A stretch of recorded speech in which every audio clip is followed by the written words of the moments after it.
It's James with Neil Cox. Neil, thanks for talking to us. What brings you to Darlington? Well, I'm an old friend of Craig Liddell's. I came up into the area a couple of months ago and just popped into the training ground to see him, and then he asked me to see if I'd come and help him out, which is why I'm here now.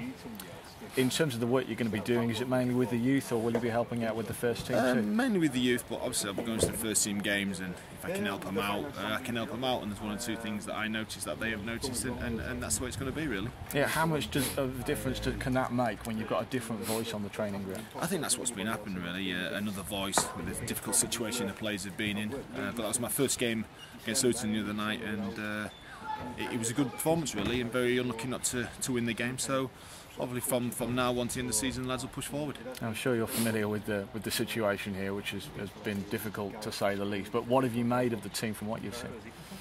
Yeah, it's going to be difficult. It's got a lot of young lads in the side who lack experience, and then obviously there's the downside of what's going on with finances. But the other night, since I've been here, the lads have worked really hard in training, and Craig has got them going, and I say it proves it's all about a Saturday, Tuesday for them now, winning games. And if we take the performance from the other night on, I think we'll be fine.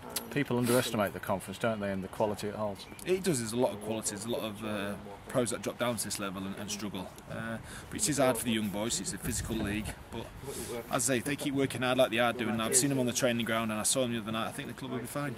And the youth team, thought very highly of, certainly locally. What have you made of the young players? Very surprised, really. Obviously, a lot of them in the first team, so there's been left with this couple of 16-year-olds that are very good, who will probably step up into the first team and might get an opportunity this year.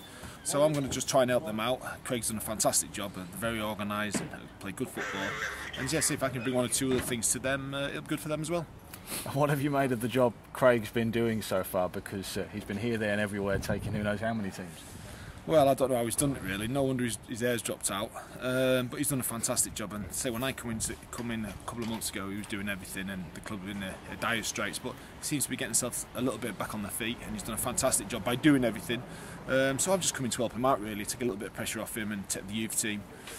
My first trip's away at Grimsby tomorrow, so he's giving me an early start, which is good of him. But it is good for him, and he's done a fantastic job. And him and Spike's done really well for the boys. And so the youth team's a good opportunity for me to help them out. And is a lot of this about belief within players, that they say, don't they, 80% of football's played in the head? After watching the other night, I thought the belief second half went out and believed in themselves a little bit. And I say, if they carry on that to the end of the season, I think they'll be fine. All they need is keep believing in themselves and believing in each other. The manager's really well for them, so they'll be fine. That's Paul Allison, just so everyone knows. And you're here till the end of the season, eh? Yeah, just helping out to the end of the season. Staying at a mate's house up the road, so it's not too bad. Thanks very much. No problem.